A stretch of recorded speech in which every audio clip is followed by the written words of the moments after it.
देख रहे हैं अग्रखोज टीवी, अपनों की बात अपनों के साथ। वैश्य समाज के उत्थान एवं कल्याण में समर्पित संस्था वैश्य विकास मंच फरीदाबाद द्वारा एक विचार गोष्ठी का आयोजन फरीदाबाद के सेक्टर 19 स्थित महाराजा अग्रसेन भवन के प्रांगण में हर्षोल्लास के साथ संपन्न हुआ। कार्यक्रम का शुभारंभ संस्था के संरक्षक संतोष गुप्ता जी, संस्था के अध्यक्ष नानक चंद अग्रवाल जी, आईसी गुप्ता जी, धर्मवीर गुप्ता जी, दिनेश मित्तल जी, कैलाश चंद्र अग्रवाल जी, विनेश अग्रवाल जी, पवन गोयल जी, गोविंद गोयल एडवोकेट जी, अश्वनी सिंगला जी, श्याम सुंदर मंगला जी, तरुण गर्ग जी, अशोक मित्तल जी एवं नरेश अग्रवाल जी द्वारा दीप प्रज्वलित करके किया गया।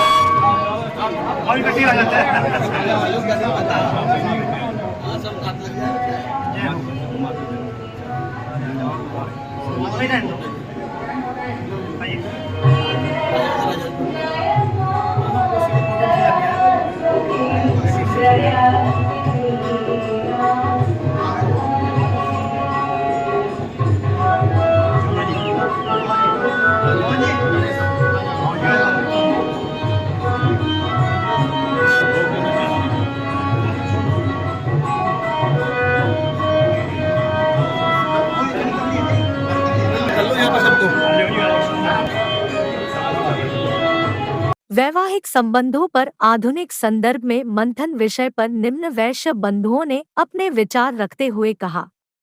सबसे पहले तो मैं धन्यवाद देना चाहता हूँ कि इस तरह के विषय जो आप लोग रखते हैं इन पर निरंतर चिंतन मंथन समाज को करना चाहिए और न केवल यहाँ पर बल्कि हम जिन संस्थाओं से जुड़े हैं और जहाँ जहाँ जाते हैं बैठते हैं उन पर विमर्श चिंतन तभी समाज में कुछ परिवर्तन कुछ बदलाव संभव है। अन्यथा अगर उसको हम अपने तक सीमित रखेंगे तो समाज में परिवर्तन नहीं आएगा। और जैसा कि पूर्व वक्ताओं ने भी बताया कि समाज में बहुत सारी कुरीतियां बहुत सारी समस्याएं हैं और आधुनिक संदर्भ में तो देखा जाए तो जनरेशन गैप बहुत ज्यादा आ चुका है और ये जो सारी समस्याएं पैदा हो रही हैं ये एक जनरेशन गैप का ही नतीजा है। पहले समय में माता पिता की बात बच्चे मानते थे और उसके बाद समय आया कि विचार विमर्श करते थे और उसके बाद समय आया कि बच्चे बहस करने लगे और अब तो सिर्फ वो बताते हैं और मुझे लगता है आगे शायद बताएंगे भी। यह परिवर्तन है जनरेशन गैप के कारण। एक शब्द चल रहा है think, double income no kids, ये भी एक समाज की लेना चाहता हूँ। एक है पारिवारिक चुनौतियां, जो परिवारों में जो चुनौतियां हैं आजकल हमें देखने को मिल रही हैं, और दूसरा है देरी से शादी, देरी से बच्चे और कम बच्चे, इनका समाज पर प्रभाव। वैवाहिक संबंध वर्तमान में बड़े ही नाजुक दौर से गुजर रहे हैं, जिस पर मंथन करने के लिए वैश्य विकास मंच ने आज यहाँ पर यह आयोजन किया है। वैश्य विकास मंच समय समय पर समाज में होने वाले बदलावों पर मंथन करके समाज में जागृति लाने का एक विशेष योगदान दे रहा है। इसके लिए वैश्य विकास मंच साधुवाद का पात्र है। आज के विषय में मैं अपने विचार रख रहा हूँ, जिसके मुख्य बिंदु कुछ इस प्रकार है। पहला है बदलता परवरिश का परिवेश, रहन सहन में अंतर, उच्च शिक्षा में उच्च पैकेज, आधुनिक मानसिकता बनाम न्यूक्लियर फैमिली, विवाह पूर्व टेलीफोनिक संवाद, प्री वेडिंग, बोथ वर्किंग, शीघ्र पेरेंट न बनने की इच्छा, पितृपक्ष का अवांछित दखल, बुजुर्गों में समाज का कम दबाव और मोबाइल व सोशल प्लेटफॉर्म। वैवाहिक संबंध जो है बनाने में जो परेशानी आ रही है उसका एक पहलू, ये रिश्ते जो है आपस में मैच्योर नहीं हो रहे और हम लोग एक दूसरे को पसंद ना करके रिजेक्शन में लगे हुए।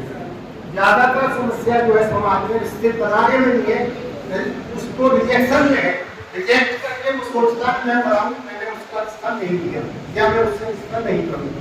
इस तरह की एक समस्या आती है। ये तो है जो वैवाहिक संबंध जो है बन नहीं पा रहे, ये एक बड़ी समस्या है।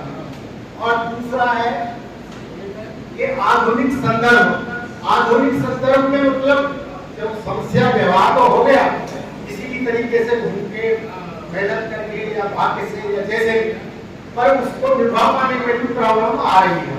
अब आप कहेंगे कि ये तो कोई समस्या नहीं है, मैं तो कल भी शादी के लिए निकला था लड़की को, 2 महीने में निकला, मेरा काम बन गया। ऐसे ही तो होगा समाज। ऐसे भी जो है 30% लोग हैं जो निकलते हैं और फौरन जो रिश्ता कर लेते हैं। वो कह देते हैं रिश्ता तो पहले ही बना हुआ था, हो गया। कुछ लोग जो है सालों तक लगे रहते हैं, उनका रिश्ता नहीं हो पाता है।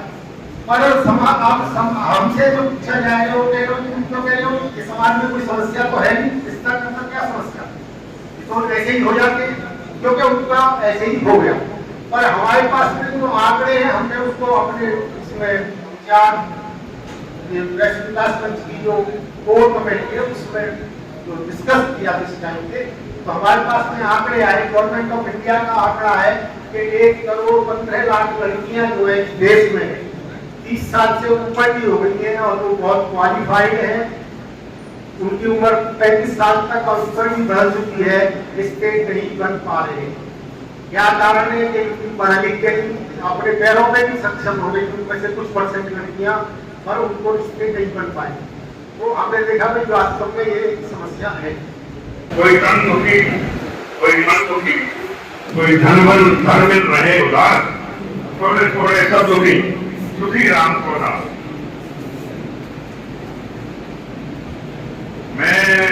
मुझे पिछले 3 दशकों से मुझे शौक हुआ। मुझे प्रेरणा मिली मेरे फादर से। मेरे पिताजी आर्ट का काम करते थे कोहाना में, और आरती पे बहुत विश्वास होता था, ये हमारा काम बहुत बढ़िया कराते। वो रिश्ते कराते थे शौकिया, और उसके बाद मैं तो मुझे भी शौक पैदा हो गया। ब्राह्मण ये सब जाते थे और वो आते थे इसके लिए ये कन्या बहुत बढ़िया रहेगी, और रिश्ते हो जाते थे। देखते भी नहीं थे कन्या को, ऐसा था कि उनकी बात पे विश्वास करते थे, और देखते भी नहीं थे और रिश्ते हो जाते थे। उसके बाद में समाज के हाथ में आ गए। अब समाज के हाथ से रिश्ते भी थक गए। अब हम माँ बाप के हाथ में आ गए, माँ बाप के हाथ से रिश्ते लग गए। अगर कोई मुझसे ये कहेगा आप अपनी पोती की शादी मेरे पोते से कर दो, मैं हाँ नहीं करूंगा। मुझे पता ही नहीं होगा नहीं होगा, मानेगी नहीं मानेगी। मैं ये मान के चलता हूँ अगर यहाँ पे 100 सदस्य भाग ले रहे हैं इसके अंदर, तो मान के चलता हूँ कम से कम 25 या 30 के बीच में वैश्य समाजों के या अग्रवाल समाजों के प्रतिनिधि इसमें हिस्सा ले रहे हैं। और एक समाज के अंदर एवरेज भी मान लें तो 500-600 के अराउंड मेंबरशिप है। तो इस प्रकार हम मान सकते हैं कि 500 into 25 12-15,000 लोगों तक हमारी बात अवश्य पहुंचेगी। और जिन समस्याओं के बारे में हमने यहाँ पे विचार किया है, वो समस्याएं और उनके बारे में समाधान, हमें कैसे उन समस्याओं को सुलझाना है, उनका समाधान करना है। यहाँ पर कुछ समाधान आए हैं, और आप अपने अपने सवालों पे जाकर के इन विषयों पर ऐसे ही विचार गोष्ठी या इस तरह की कोई कार्यक्रम करें, क्योंकि ये कोई ऐसी लंबी चौड़ी समस्या नहीं है जिसको हमने इतना बड़ा समस्या बनाती है। ये आपस में कंप्रोमाइज एडजस्टमेंट करना होता है, और समय के मुताबिक हमको अपने आप को बदलना ही चाहिए। हमने वो शादियां देखी हैं जिसमें 30 दिन रुकते थे, और 3 दिन में अलग अलग किस्म का खाना मिलता था। रास्ते में जो जाते थे तो रास्ते के लिए अलग देते थे, फिर एक जगह गोष्ठी का भोजन अलग होता था। तो वो उस जमाने में तो प्रॉब्लम बहुत थी।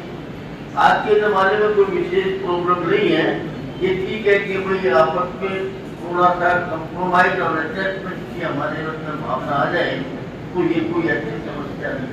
फिर भी इसको हमें समझना चाहिए और इसके बारे में हमारे एस मंगला जी और अभी दिनेश जी मित्तर भी बोलने वाले हैं, बहुत कुछ पर मसाला आप लोगों को मिल जाए, क्योंकि आप काफी देर से बोल भी हो रहे थे।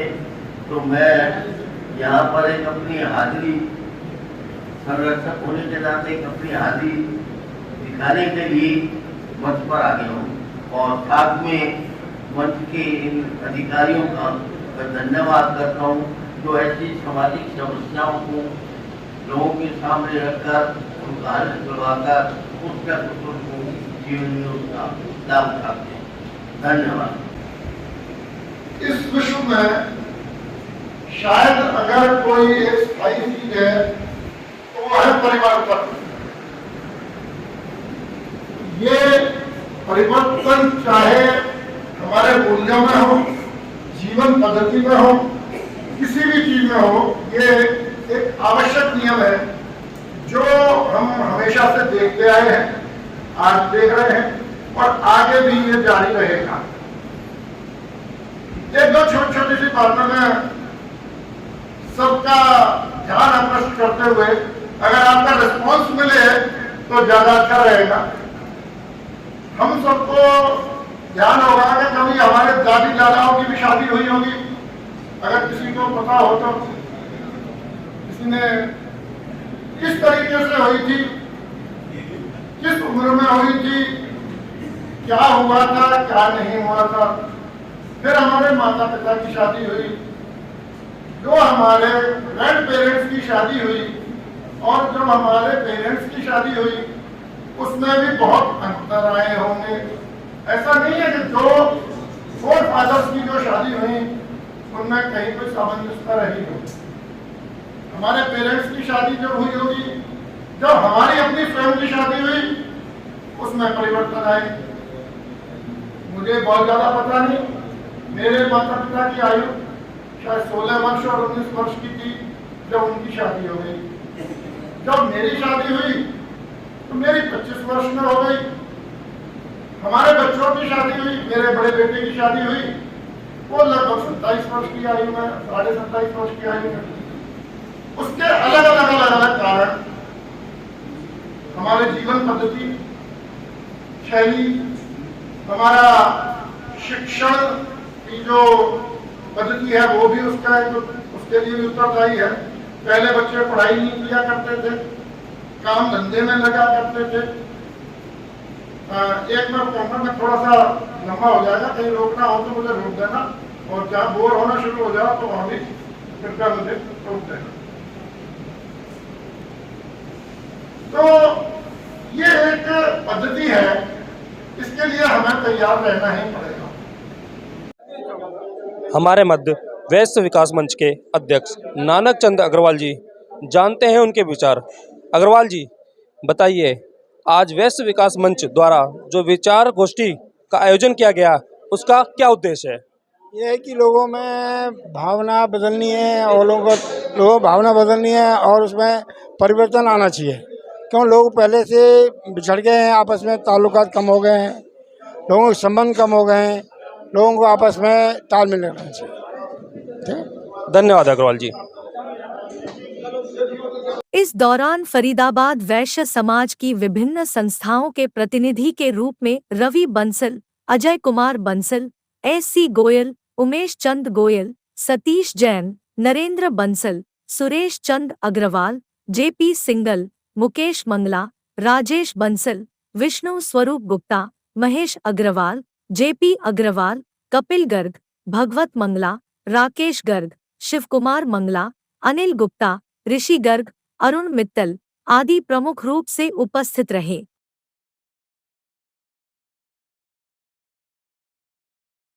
यह चैनल वैश्य अग्रवाल समाज की खबरों का चैनल है। वैश्य अग्रवाल समाज की खबरों के लिए इस चैनल को सब्सक्राइब कर लें।